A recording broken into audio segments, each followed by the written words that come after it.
Alhamdulillahi wahda wa salatu wa salam ala rasulillah. Assalamu alaikum wa rahmatullahi wa barakatuh, mes chers sœurs. Alhamdulillah, hamdan kathiran tayyiban mubarakan fi. Par sa grâce, nous allons pouvoir continuer notre exploration des noms d'Allah Azza wa Jal. Parce que connaître les noms d'Allah subhanahu wa ta'ala, c'est apprendre à connaître Allah. Et apprendre à connaître Allah Azza wa Jal nous apprend à l'aimer et à le craindre. Ainsi, donc, quand nous aimons Allah Azza wa Jal, quand nous le craignons de la bonne façon parce que nous le connaissons, nous nous tournons vers Allah Azza wa Jal avec tous nos espoirs, tous nos rêves, tous nos désirs. Et nous devenons vraiment sincères dans toutes nos actions et nous les dirigeons vers Allah Azza wa Jal. Et pour connaître Allah Azza wa Jal, il n'y a pas de meilleure manière que de connaître Allah subhanahu wa ta'ala en méditant, en apprenant, en comprenant ses noms et ses attributs parfaits. Aujourd'hui, nous allons parler du nom sublime d'Allah Azza wa Jal, un des noms parfaits d'Allah subhanahu wa ta'ala, As-Sami', l'audient par excellence, celui qui entend tout. Le nom d'Allah Azza wa Jal, As-Sami', a pour racine les lettres Sin, Mim, Ayn. Et en arabe classique, cela veut dire entendre, écouter, accepter, recevoir, se faire dire, prêter attention, tenir compte, comprendre le sens. Donc, quand nous disons qu'Allah Azza wa Jal est As-Sami', nous sommes en train de dire qu'Allah subhanahu wa ta'ala est l'audient par excellence, celui qui a l'attribut de lui. Et par implication, cela implique qu'Allah Azza wa Jal entend. Et il entend tout. Il entend, subhanahu wa ta'ala, tout ce qui se dit ouvertement ou tout ce qu'on se dit en secret. Il entend tous les sons et toutes les voix et quelle que soit la langue utilisée. Il entend ce qu'on crie, donc ce qu'on dit à voix haute, ou bien ce qu'on chuchote et ce qu'on murmure. سواء منكم من أسر القول ومن جهر به ومن هو مستخف بالليل وسارب بالنهار. Sont égaux pour lui celui parmi vous qui tient secrète sa parole et celui qui se montre au grand jour. Ça veut dire qu'Allah Azza wa Jal, il est As-Sami'a, celui qui entend tout et toujours. Il entend tout bruit ou tout son dans n'importe quelle partie de son royaume, émanant de n'importe laquelle de ses créatures, aussi bien les paroles prononcées, les mots, les pensées que les secrets. As-Sami'a est donc celui qui écoute tout, qui entend tout, parfaitement, éternellement et sans limitation. Allah Azza wa Jal entend donc toutes les voix, qu'elles soient fortes ou faibles, et aucune voix ne le préoccupe au point d'oublier une autre ou de ne pas entendre une autre. Lui d'Allah Azza wa Jal embrasse donc toutes choses, qu'elles soient ordinaires ou qu'elles soient confuses. Et il ne commet pas d'erreur, subhanahu wa ta'ala, à cause de la variété des langues ou de la variété des requêtes ou des demandes ou de la profusion des demandes. Et Allah Azza wa Jal ne se lasse pas d'écouter et d'entendre. Et hier, nous avons vu ce formidable hadith Qudsi et nous avons cette partie où Allah Azza wa Jal dit Ya ibadi, law anna awwalakum wa akhirakum wa insakum wa jinnakum qamu fi sa'idin wahidin fas'aluni fa'atitu kulla wahidin mas'alata ma yankusu dhalika mimma indi illa kama yankusu al-mikhyata idha adkhila al-bahr. Ô mes serviteurs, si les premiers et les derniers d'entre vous, si les hommes et les djinns parmi vous se tenaient tous sur une même terre, si tous me demandaient quelque faveur et si je la donnais à tous ceux qui la demandent, cela ne diminuerait rien en ce que j'ai, pas plus que la mer dans laquelle on plonge une aiguille n'est diminuée par ce que va retirer cette aiguille. Donc cela veut dire que si tous les hommes et tous les djinns se réunissaient au même endroit et invoquaient au moment Allah Azza wa Jal, Allah entendrait chacune de leurs supplications, chacune de leurs demandes et il entendra chacun dans la langue qu'il parle, dans son dialecte, sans confondre les voix, sans confondre les langues, ni confondre les besoins. subhanahu wa ta'ala. L'imam Ahmad rahimahullah ta'ala rapporte que Aïcha radiallahu anha a dit « Louange à Allah dont lui embrasse toutes les voix. » Certes, la Mujadala, donc la femme qui a polémiqué, pour laquelle la sourate al-Mujadala a été descendue, s'est rendue auprès du prophète sallallahu alayhi wa sallam alors que j'étais dans un côté de la maison. Elle se plaignait de son époux et je n'entendais pas ce qu'elle disait. Et Allah Azza wa Jal a révélé le verset قد سمع الله قول التي تجادلك في زوجها وتشتكي إلى الله والله يسمع تحاوركما إن الله سميع بصير. Allah a entendu les propos de celle qui discutait avec toi au sujet de son mari au moment où elle adressait sa plainte à Allah. Et Allah entendait bien votre conversation car Allah est clairvoyant et entend tout. Donc là, il faut imaginer que Aïcha radiallahu anha était dans un coin de la maison et que les maisons du prophète sallallahu alayhi wa sallam étaient des petites maisons, encore plus petites que nos chambres que nous avons actuellement. Elle était dans un coin et pendant que la Mujadala, la femme qui polémiquait avec le prophète sallallahu alayhi wa sallam, était en train de murmurer et de parler au prophète sallallahu alayhi wa sallam de sorte que Aïcha radiallahu anha qui était dans la chambre avec eux n'entendait pas ce qu'ils se disaient. Alors que Allah Azza wa Jal, qui est au-dessus de sept cieux, a entendu ce que disait cette dame et a répondu à la requête de cette dame.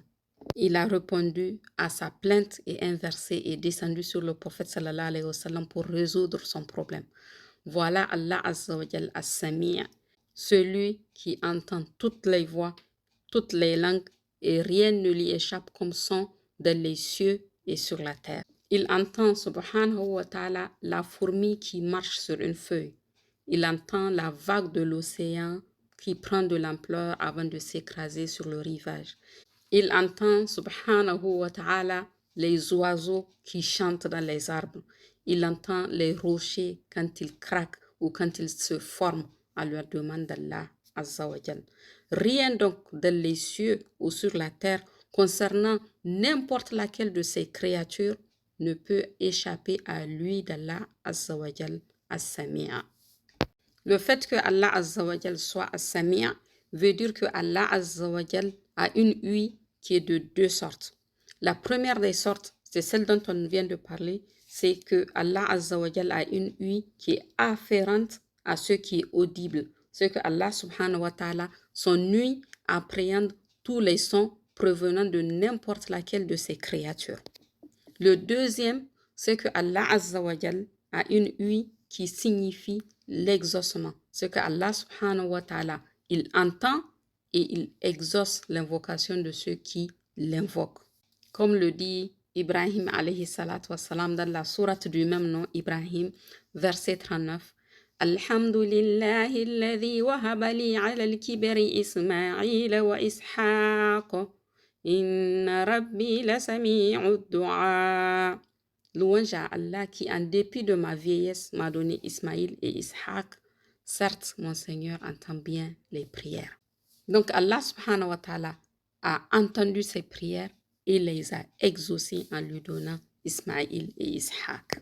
C'est de cette deuxième sorte d'ouïe que nous parlons quand nous prions dans notre prière quotidienne en disant Sami Allahu liman hamida. Nous répétons la phrase Allah entend celui qui le loue. Cela veut dire plutôt Allah exauce celui qui le loue. Ce n'est pas seulement une question de simple écoute, c'est une question d'exaucement. Allah, il a entendu et il exauce. Donc ça veut dire que Allah Azza wa Jal, il entend et il est à même d'exaucer toutes nos demandes.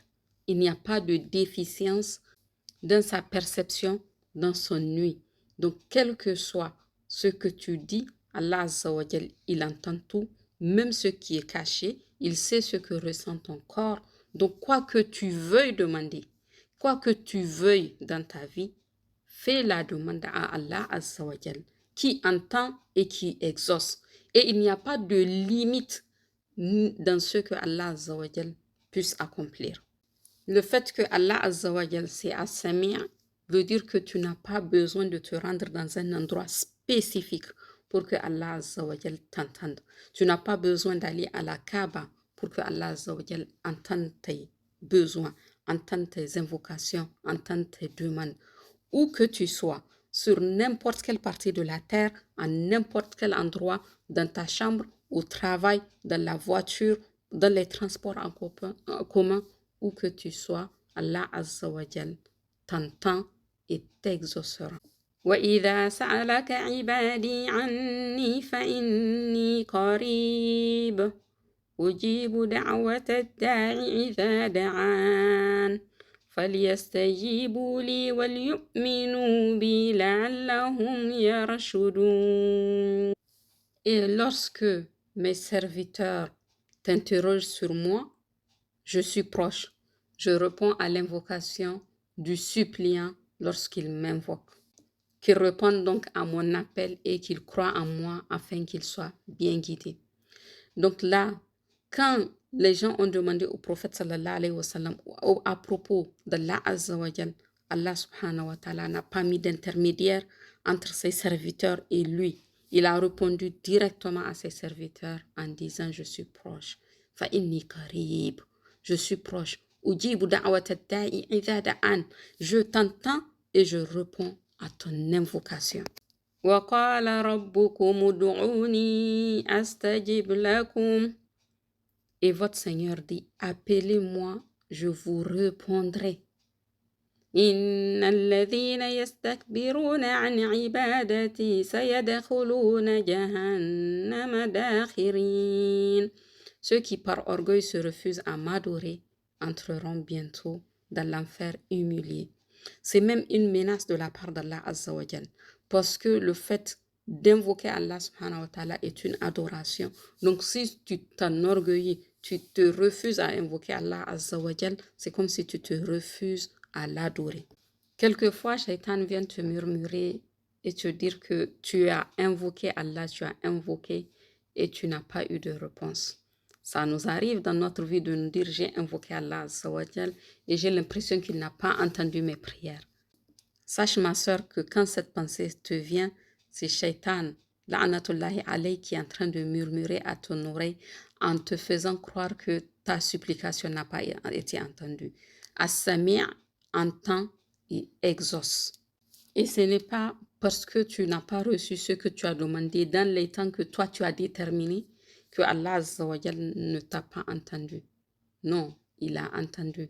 Rappelle-toi l'histoire de Jacob alayhi salam, qui pendant de nombreuses années avait été séparé de son fils Yusuf alayhi salam. Et il était très triste, il était affligé par cette séparation.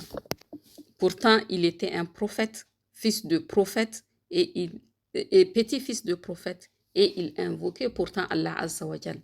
Mais il a passé des années loin de son fils au point que le stress, le chagrin, les sanglots qu'il faisait très fréquemment l'ont rendu aveugle. Mais il n'a jamais dit que Allah subhanahu wa ta'ala ne répondrait pas à son invocation. Il n'a jamais désespéré que As-Sami' l'ait entendu et qu'il va l'exaucer. Il n'hésitait pas par rapport au plan d'Allah Azza wa Jal parce qu'il sait que c'est le meilleur. Donc il continuait d'invoquer, de prier, de faire des doigts et de demander pour qu'il soit réuni avec son fils Yusuf. Il se confiait à Allah subhanahu wa ta'ala et revenait à lui constamment. قال إنما أشكو بثي وحزني إلى الله وأعلم من الله ما لا تعلمون. Il dit, je ne me plains qu'à Allah de mon déchirement et de mon chagrin, et je sais de la part d'Allah ce que vous ne savez pas. Et vers qui donc te tourner quand tu es chagriné, quand tu es angoissé, quand tu es stressé, si ce n'est As-Sami', l'audient, qui t'entend parfaitement. Il entend ce que ton cœur murmure, le secret de ton cœur et ce que tu lui dis. Et il t'exauce. Et Allah Azza wa Jal a le pouvoir sur toutes choses. Wallahu ghalibun ala amrihi walakin akthara an-nasi la ya'lamun. Et Allah est souverain en son commandement, mais la plupart des gens ne savent pas. Donc Allah subhanahu wa ta'ala, As-Sami', a entendu la plainte de ce père éprouvé et il a finalement fait qu'il se soit retrouvé, son fils et lui.